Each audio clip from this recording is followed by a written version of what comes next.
melainkan Indonesia bagian timur, yaitu Nusa Tenggara Timur. Selamat menyaksikan.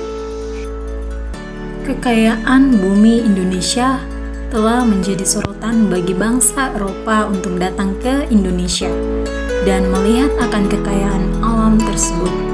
Kekaguman mereka akan hal ini perlahan berubah menjadi keserakahan untuk menjadi pemilik seutuhnya.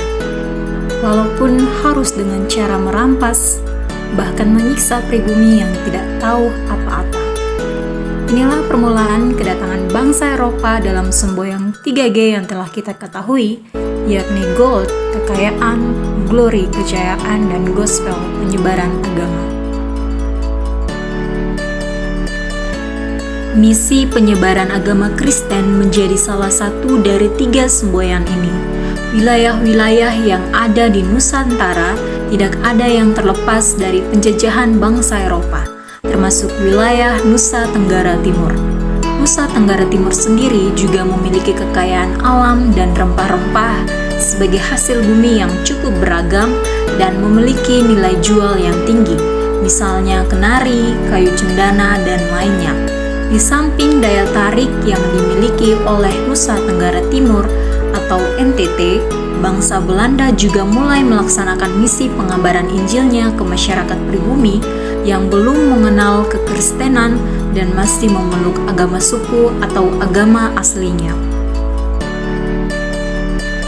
Kekristenan yang dibawa oleh bangsa Belanda hadir di NTT pada tahun 1613. Pengabaran Injil oleh Belanda ada dalam pengawasan sebuah organisasi yang dibentuk khusus untuk usaha pengabaran Injil, yakni NZG atau Netherlands Zendeling Genootschap.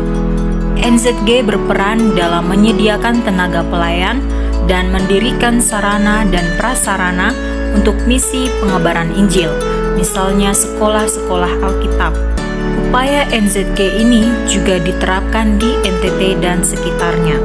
Para zending akan diutus untuk melakukan pengabaran Injil ke tempat-tempat yang belum dijangkau di sekitaran NTT seperti di pedalaman timur, Sawu, Sumba, Alor, dan sekitarnya.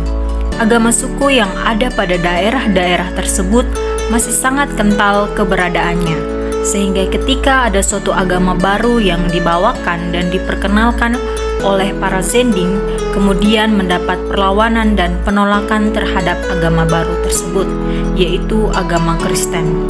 Namun, NZK dan zending pun terus berupaya untuk melakukan pengabaran Injil kepada daerah-daerah sekitaran NTT.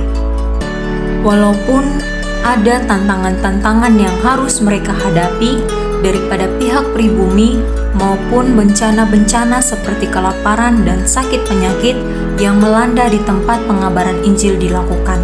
Upaya mereka pun dibantu oleh lembaga GPI pada saat itu, sehingga jemaat yang sudah mulai terbentuk kemudian diasuh oleh GPI dan NZG sampai mereka memiliki jemaat dan pelayan-pelayan yang mandiri, dalam hal ini memiliki sinode yang berdiri sendiri. Misalnya terbentuknya Sinode Gemit dan GKS yang kemudian masih berjalan hingga saat ini. Inilah awal mulanya kekristenan masuk ke NTT sampai mulai berkembang hingga masa kini.